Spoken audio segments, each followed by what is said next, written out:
di penganggaran itu sudah tidak per tahap atau per triwulan lagi, tapi sudah per bulan ya. Baiklah, assalamualaikum warahmatullahi wabarakatuh, sobat-sobat calon guru, selamat datang di channel calon guru. Sobat-sobat semuanya, bagi teman-teman salam satu data ya. Bagi sobat-sobat yang mengerjakan laporan BOS di Arkas, di sini kita sudah bisa menginstal untuk Arkas yang digunakan tahun 2021 ya. Nah, di sini untuk menggunakan Arkas versi tahun 2021 itu adalah versi yang terupdate, jadi sudah termutakhir itu ya, versi 2021 versi 3.0 terbaru. Itu kita bisa memilih tahun anggaran dan lain sebagainya. Jadi nanti kita akan menjelaskan fitur-fitur Arkas versi terbaru. Dan jika sobat semuanya dikatakan untuk Arkas versi 2021 ini tidak bisa dilakukan update secara otomatis ya, jadi kita memerlukan installer secara manual, maka silahkan simak video saya di deskripsi termasuk installer untuk Arkas yang dapat digunakan 2021 buat anggaran baru. Itu sudah saya jadikan deskripsi, silahkan nanti disimak dan diambil installernya ya, kalau misalkan ambil di situs Kemdikbud itu kesulitan. Baiklah, kita akan masuk di Arkas sambil kita nanti jelaskan ya. Baiknya kita pada saat mengerjakan Arkas itu kita selalu terkoneksi dengan jaringan internet. Oke, di sini kita masuk dulu, kita buka Arkasnya. Tentunya saat ini untuk yang 2020 itu sudah selesai semua ya, laporan BOS-nya kita bisa menganggarkan untuk 2021. Nah, sobat semuanya, sambil menunggu ini perlu saya ingatkan bagi teman-teman yang belum subscribe, silahkan subscribe channel calon guru ini, diaktifkan notifikasi loncengnya supaya nanti jika ada video-video terbaru dari saya terkait dengan pekerjaan Arkas tahun 2021 itu nanti akan mendapatkan notifikasi langsung di HP-nya masing-masing supaya nggak ketinggalan informasi dan mengerjakan laporan BOS secepat mungkin ya, dengan cepat ya. Nah, teman-teman semuanya, untuk Arkas BOS versi 3.0 terbaru ini adalah beda dengan Arkas yang versi 3.0 lama ya. Jadi di sini pada saat teman-teman masuk, ini fiturnya langsung kita masuk, jelaskan. Kita masuk, ini teman-teman bisa memilih tahun ya, bisa memilih tahun record, tahun anggaran, yaitu tahun 2021, tahun 2020, tahun 2019, 2018. Ini adalah berdasarkan pada data yang Bapak Ibu laporkan di Arkas dan di portal BOS online ya. Baiklah, kita masuk.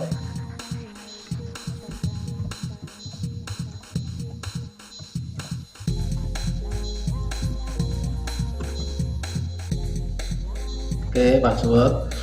Kemudian untuk melihat yang tahun 2021, nah ini misalkan terkoneksi dengan server, ini biasanya yang terkait dengan server kadang silang tidak terhubung dengan server, itu karena Bapak Ibu belum masukkan username dan password. Tapi setelah masukkan username dan password, setelah benar, ini nanti servernya akan terhubung dengan server ya. Nah, di sini Bapak Ibu bisa lihat tahun anggaran 20, tahun 2021. Nah, ini adalah fitur pertama di Arkas versi 3.0. Ini adalah di tahun anggarannya kita bisa memilih pada tahun anggaran yang kita inginkan. Kalau Bapak Ibu ingin mencetak mungkin atau laporan BOS tahun 2020, tinggal klik di sini, kemudian login, nanti masuk pada laporan-laporan BOS mulai dari penganggaran, pentatausahaan, laporan penggunaan dana dan lain sebagainya pada tahun 2020. Kemudian jika ingin mengerjakan laporan BOS yang tahun 2021, nanti kita kliknya di sini. Nah, tahun 2021 ya. Kemudian kita login. Nah, ini kita sudah berhasil masuk ke tahun anggaran 2021. Nah, pastikan untuk NPSN, kemudian nama kepala sekolah, nama bendahara dan lain sebagainya sudah benar ya. Ini tahun anggaran sudah 2021, penerimaan kalian adalah sekian, karena jumlah siswanya itu sekian. Nah, di sini untuk Arkas ini yang tahun 2021 ini saya rasa tidak ada terlalu banyak perbedaan untuk pada saat kita masuk ya. Kita lihat di menu penganggaran. Nah, menu penganggaran sebelah kiri di sini ada penanggung jawab. Nah, penanggung jawab ini jika ada perubahan data Nah, jika ada perubahan data bisa kita edit di sini ya. Ini mulai bulan berapa. Kalau misalkan ada pergantian kepala sekolah, maka kita bisa mengganti dengan kepala sekolah yang baru. Kemudian masukkan nicknya. Nah, ini ada yang kurang ya, 96507 211987031008. Nah, ini kita edit sini ya. Nah, ini satu nanti simpan. Kemudian nama bendahara ini adalah ada perbedaan. Nanti kalau ada perbedaan kita klik simpan, ya kan? Nah, ini bisa diedit. Mungkin di sini perlu kita pisah. Apakah dipisah? Apakah tidak? Oke. Ini untuk nama komite bisa diubah di sini. Ini adalah cara edit untuk komite, kepala sekolah, dan bendahara. Oke. Kemudian ini di penganggaran, penanggung jawab kan. Kemudian di kertas kerja. Nah, kertas kerja di sini kita sudah bisa membuat kertas kerja dengan cara mengaktifkan kertas kerja dulu. Kita aktifkan kertas kerja, ya kan? Nah, ini caranya kita. Nah, ini sudah saya buat untuk bos reguler. Setelah teman-teman buat kertas kerja, nah setelah membuat kertas kerja, nanti misalkan bos reguler ini buat kertas kerjanya di sini. Pilih sumber dana, bos reguler. Nah, tinggal menginput. Kalau ingin nambah, ya nambah di sini, nambah anggaran. Entah itu belanja apa, misalkan ini. Misalkan lah ya ini. Nah, ini kemudian di sini yang beda dengan tahun sebelumnya, untuk kertas kerja ini sudah per bulan ya. Ini akan memudahkan kita untuk membuat SPJ. Jadi kalau dulu itu per tahap laporannya itu kita disuruh per tahap, pencairan bos juga per tahap.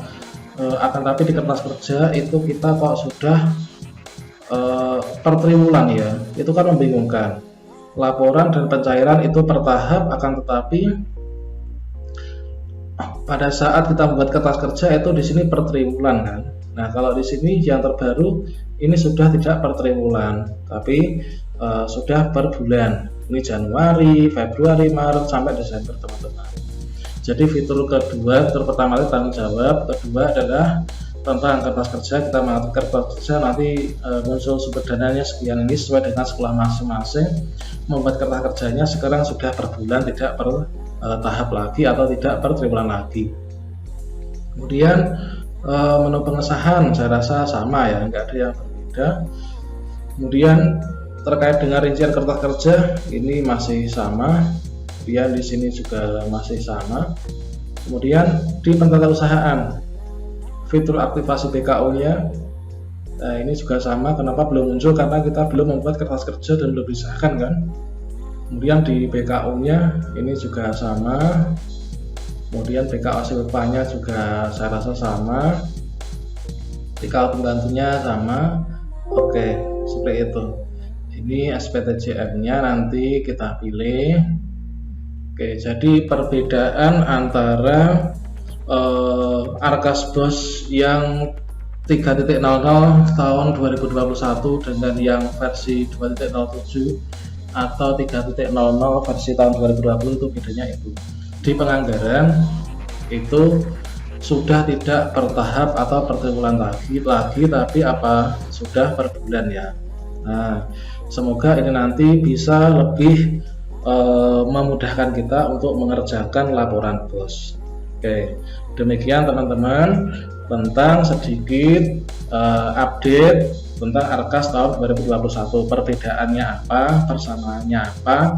Ternyata ada perubahan yang sangat signifikan dan ini mempermudah kita untuk mengerjakan BOS ke depannya. Oke, pantau terus channel Calon Guru ini, nanti akan saya update terus, yaitu dokumentasi saya adalah mengerjakan RKAS mulai dari penganggaran sampai pentatausahaan dari awal sampai akhir. dan membantu permasalahan-permasalahan yang tidak terselesaikan. Oke, sekian. Mohon maaf jika ada kekurangan. Salam sehat untuk kita semuanya. Tetap patuhi protokol kesehatan. Sampai jumpa. Wassalamualaikum warahmatullahi wabarakatuh.